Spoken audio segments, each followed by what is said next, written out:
Bom dia, irmãos e irmãs, a paz do nosso Senhor Jesus Cristo.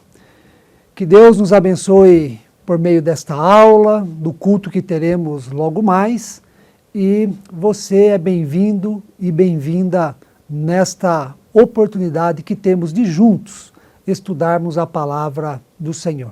Nós estamos desenvolvendo desde o início deste ano o tema Vidas que Inspiram, e selecionamos vários homens e mulheres das Escrituras Sagradas para o nosso conhecimento e também para a nossa edificação. O título da aula de hoje é A Vida dos Profetas Menores. E com esta aula nós encerramos o percurso pelo Antigo Testamento. Os próximos domingos nós trataremos vidas, homens e mulheres do Novo Testamento, que servem de inspiração para todos nós. Mas antes de iniciar a aula de hoje, gostaria de orar neste momento e depois faremos a leitura do texto que é a base para a aula de hoje. Vamos orar.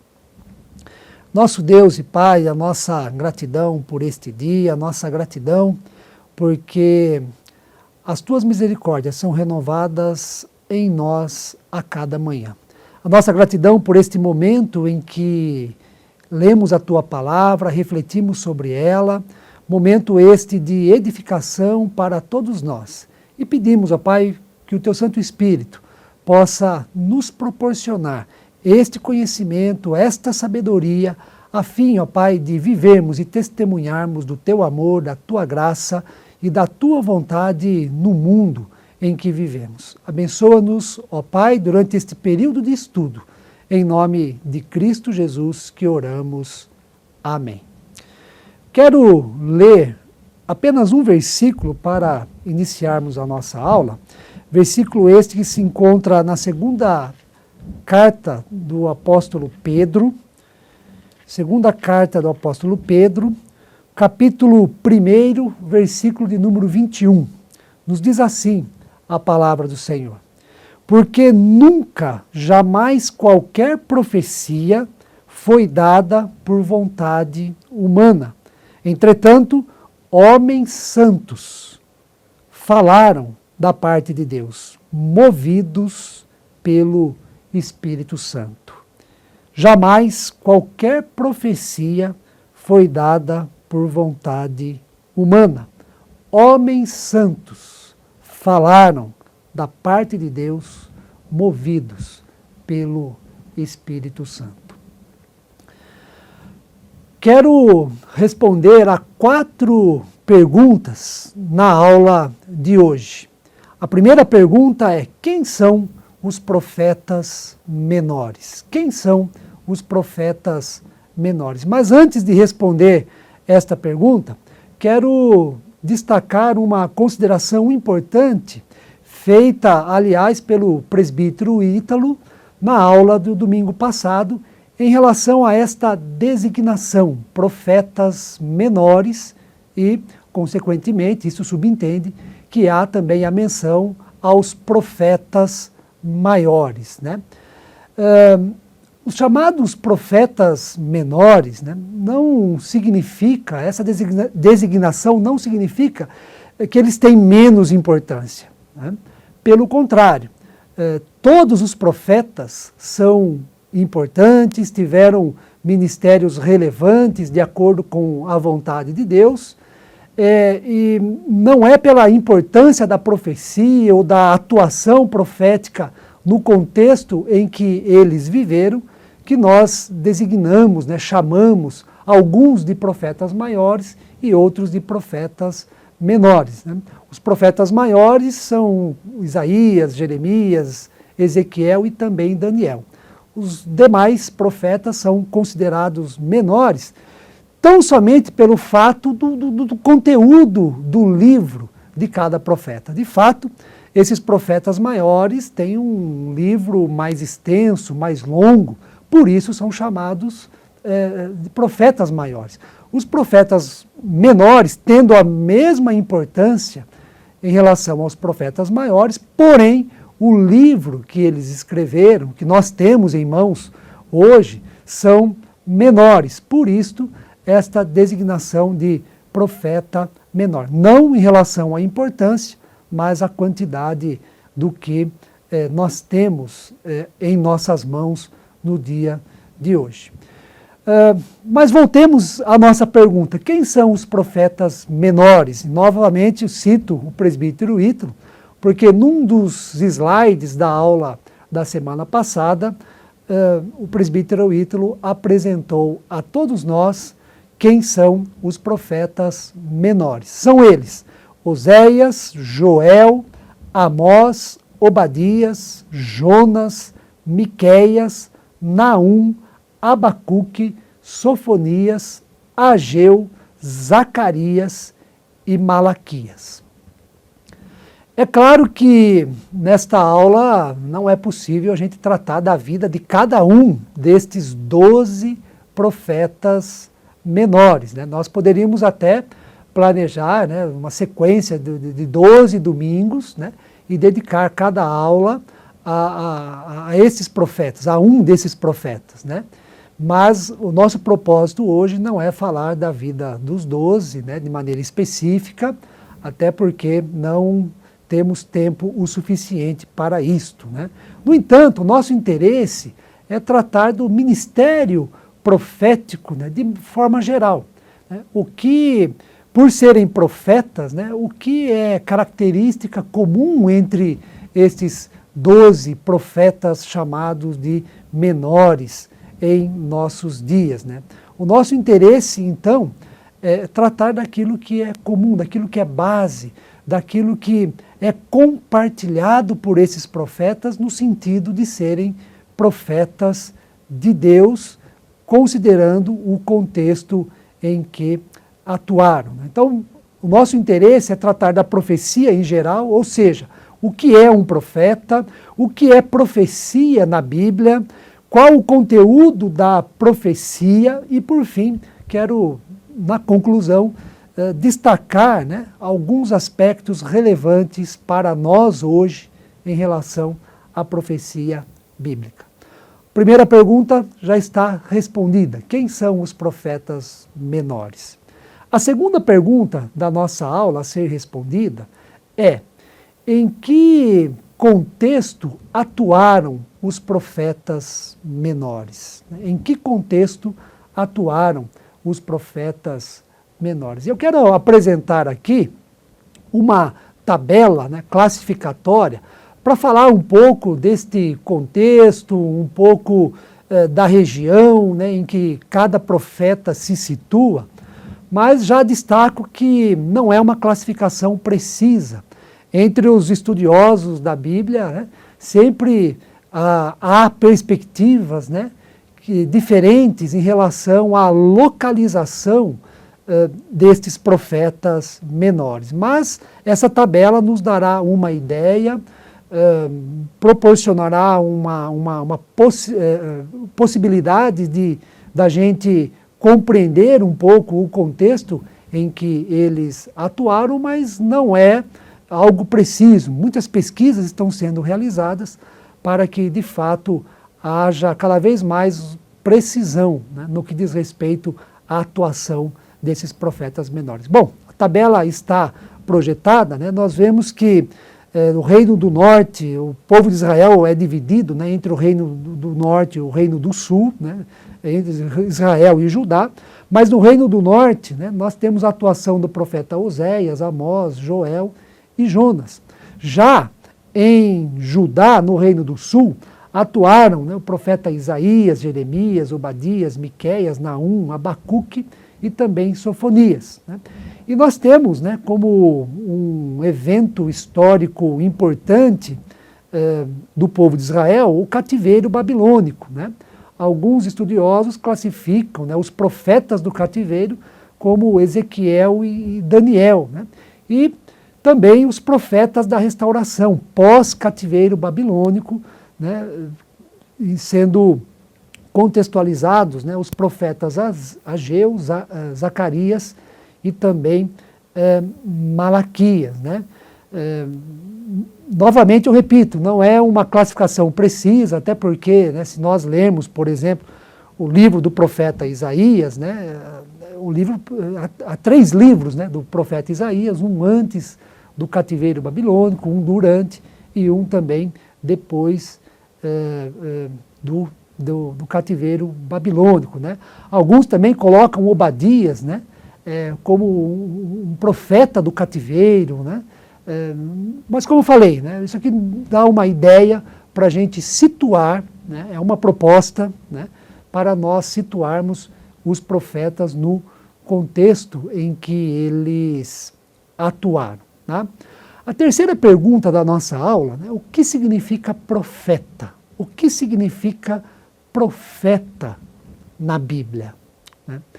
Bom, a palavra hebraica utilizada para se referir ao profeta é nabi, né? E o seu significado semântico é borbulhar, como de uma fonte. No entanto, o seu significado prático, né, é portador da palavra de Deus. Né?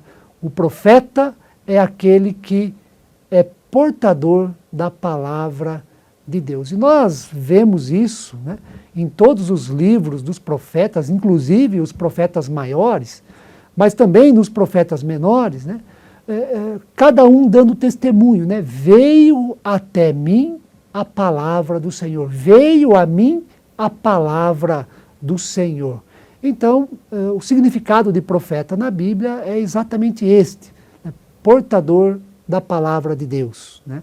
E por ser portador da palavra de Deus, o profeta é aquele que fala em nome de Deus, fala aquilo que Deus lhe revelou, fala a vontade de Deus para a vida do seu povo no mundo. O profeta é aquele que proclama, é aquele que anuncia a mensagem do Senhor, anuncia aquilo que recebeu do Senhor. Nesse sentido, o profeta é o porta-voz de Deus no mundo. Né? Nós temos um versículo para ilustrar isso, né? Está no profeta Amós, capítulo 3, o 7º versículo, que diz assim: certamente o Senhor Deus não fará coisa alguma, sem primeiro revelar o seu segredo aos seus servos, os profetas. Né? Bom, Deus escolhe homens no âmbito da Bíblia para ser porta-voz, para proclamar a sua palavra e a sua vontade. O profeta é escolhido de Deus, é escolhido por Deus. Né? E alguns profetas até mesmo testemunharam esta escolha divina antes mesmo do seu nascimento. Né? Fui escolhido por Deus para ser profeta antes do meu nascimento. Né? E por fim, a quarta pergunta a ser respondida nesta aula, né? Qual o conteúdo da palavra profética? Qual o conteúdo, né, que a profecia, aquilo que Deus revela, aquilo que Deus mostra para o seu escolhido, né? Qual o conteúdo da palavra profética quando nós estudamos as Sagradas Escrituras? Eu quero destacar 3 principais ênfases da palavra de Deus proclamada, anunciada, proferida e pregada pelos profetas de Deus na Bíblia. E, claro, considerando os profetas menores. Em primeiro lugar, os profetas denunciam o pecado. O profeta denuncia o pecado.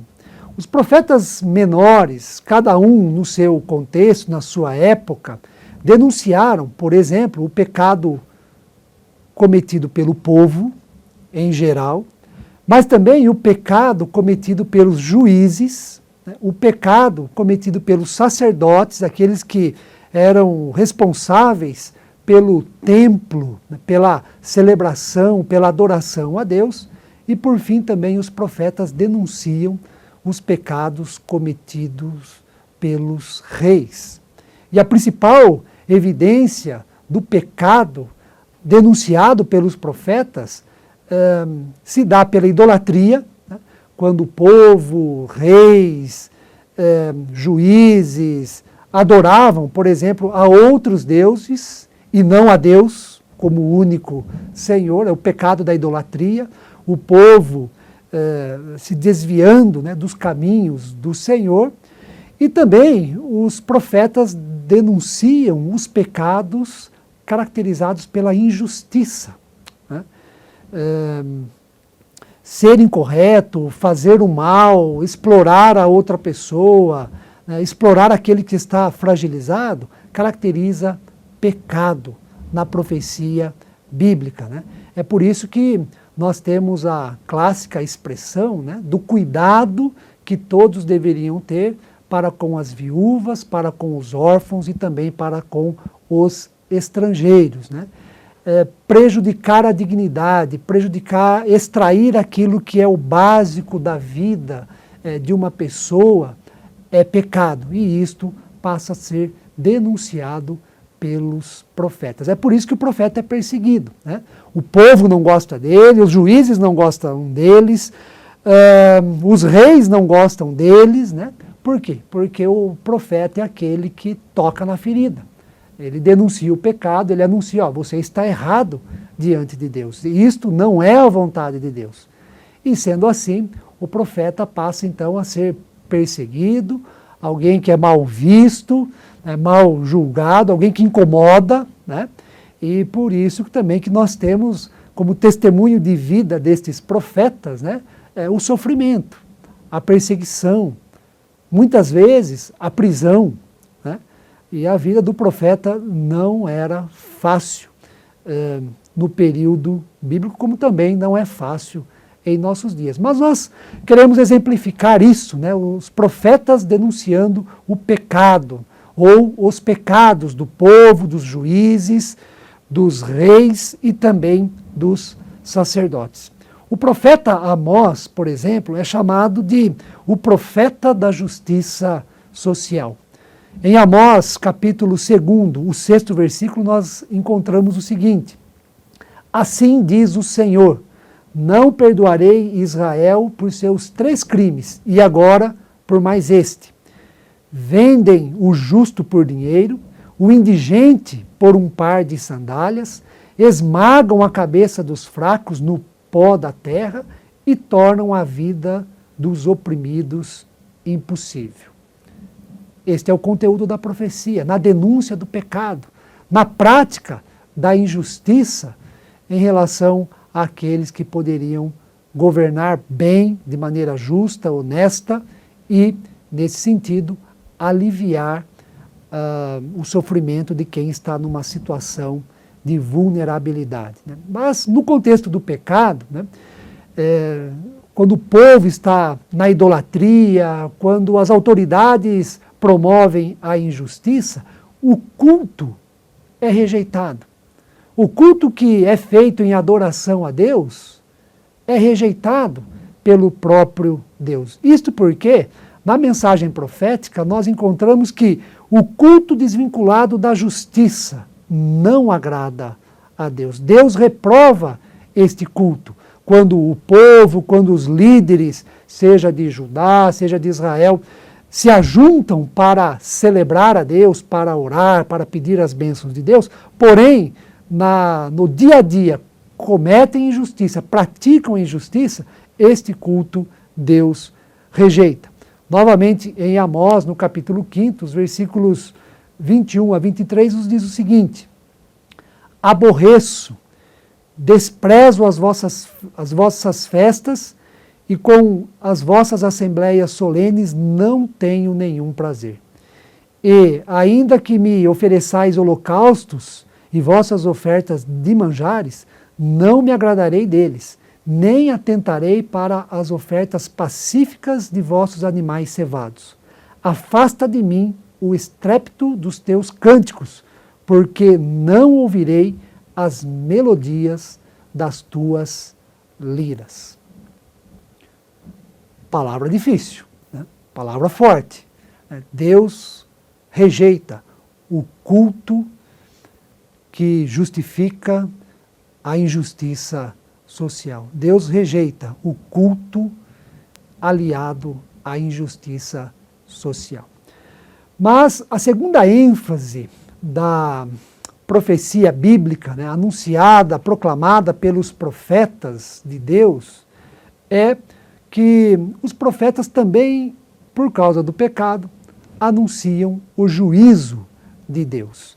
O juízo de Deus é uma espécie de acerto de contas, né?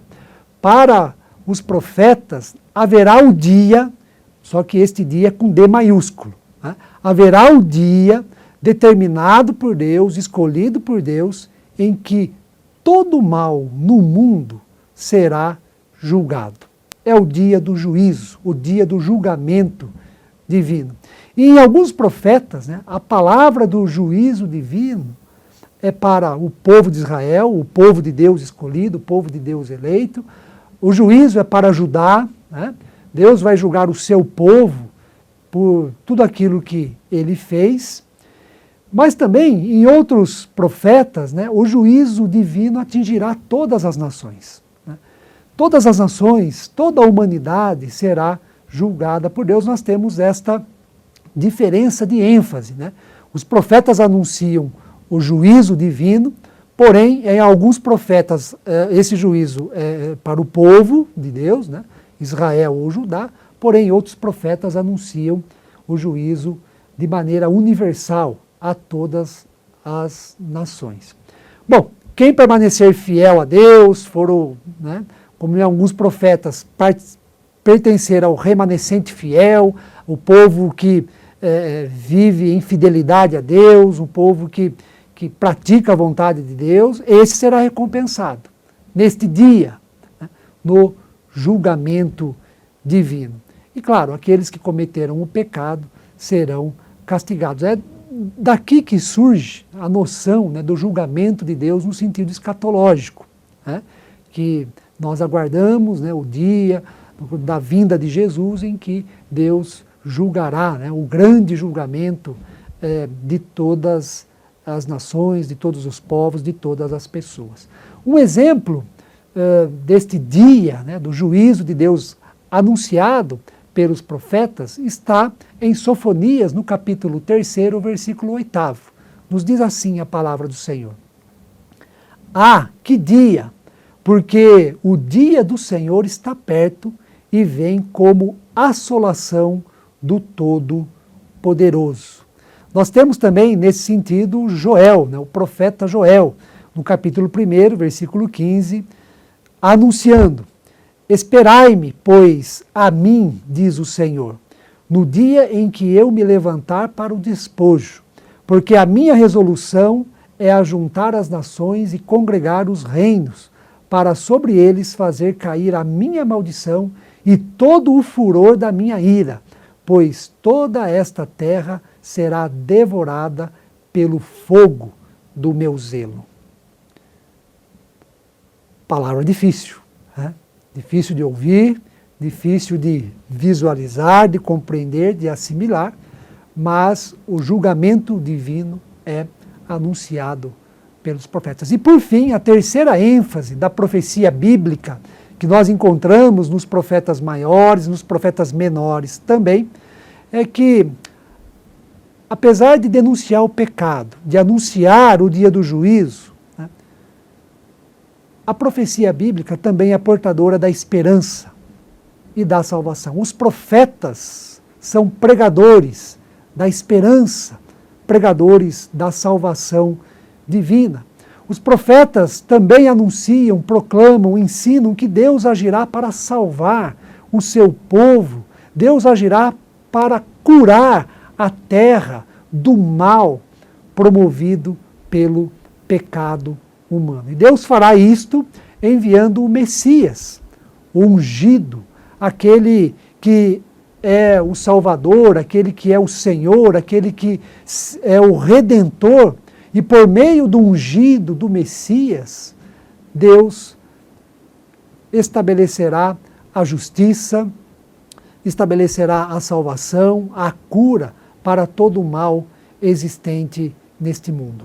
O ungido, o Messias, trará libertação, trará a salvação de Deus para o povo de Deus e também para toda criação. Nesse sentido, os profetas, né, como também o presbítero Ítalo citou no domingo passado, são messiânicos, né, anunciam a vinda do Messias, por meio de quem Deus salvará o nosso mundo. Nós temos o exemplo, né, da esperança e da salvação por meio da palavra profética, novamente em Sofonias, no capítulo 3, versículo 17, que diz assim: o Senhor teu Deus está no meio de ti, poderoso para salvar-te. Ele se deleitará em ti com alegria, renovar-te-á no seu amor, regozijar-se-á em ti com júbilo. O Senhor Deus está no meio de ti, poderoso para salvar-te. Vai chegar em nosso mundo a salvação de Deus. Bom, para concluir a nossa aula, destacando alguns aspectos, já que as 4 perguntas foram respondidas, né, mas destacando alguns aspectos importantes para nós em relação à profecia bíblica. Primeiro, ser profeta é escolha de Deus e não é decisão humana. Não é o ser humano que decide, eu quero ser profeta. Ser profeta depende única e exclusivamente do chamado de Deus, da vocação divina. No Novo Testamento, nós vamos ver que o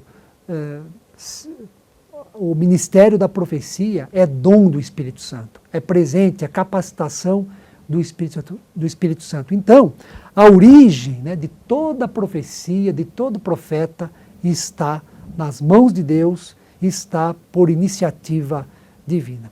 Em segundo lugar, o segundo aspecto, o profeta é aquele que não fala por si. Né? O profeta não é aquele que fala o que ele quer, o que ele pensa, o que ele julga ser o melhor para a nação. Né? O profeta não é aquele que fala aquilo que ele acha, aquilo que ele bem entende. Pelo contrário, o profeta, ele anuncia, ele prega, ele fala aquilo que Deus quer.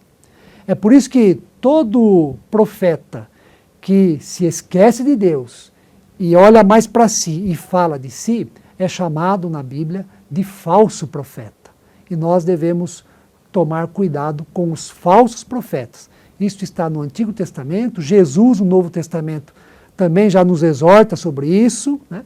E nós temos que ficar, de fato, atentos com os falsos profetas também nos nossos dias. Terceiro aspecto, o profeta não é adivinhador, o profeta não é aquele que adivinha o futuro. A palavra profética tem como propósito revelar muito mais a nossa vida no presente do que adivinhar o que vai acontecer no futuro. Né?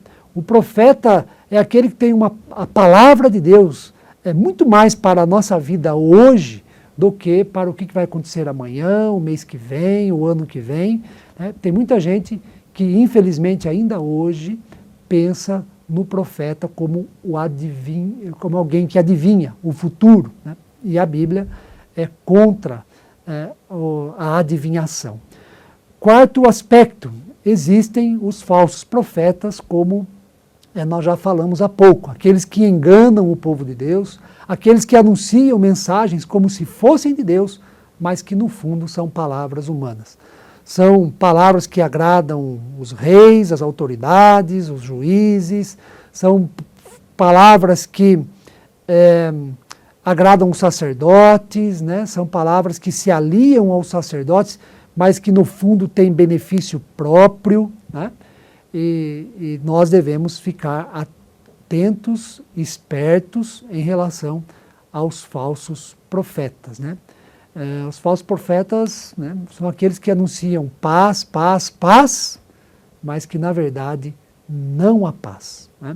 E por fim, o último aspecto prático da palavra profética para nós hoje, né, é a seguinte: é difícil ouvir uma profecia. Né? Às vezes é difícil porque são palavras que nos corrigem, são palavras que buscam nos colocar novamente nos caminhos de Deus. São palavras corretivas, correções, exortações.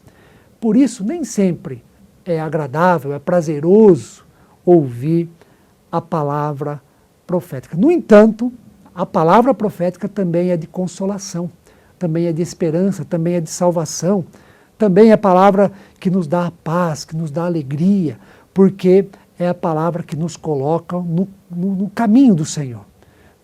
São palavras que nos corrigem, para que nos mantenhamos fiéis a Deus. Bom, a nossa aula é esta, espero ter contribuído, né, para um pouco mais do seu conhecimento, mas não só conhecimento, mas a sua vida, a sua fé, no que diz respeito à profecia nas Sagradas Escrituras. Deus abençoe você, tenha um excelente domingo e até a próxima oportunidade, se assim Deus desejar. Muito obrigado.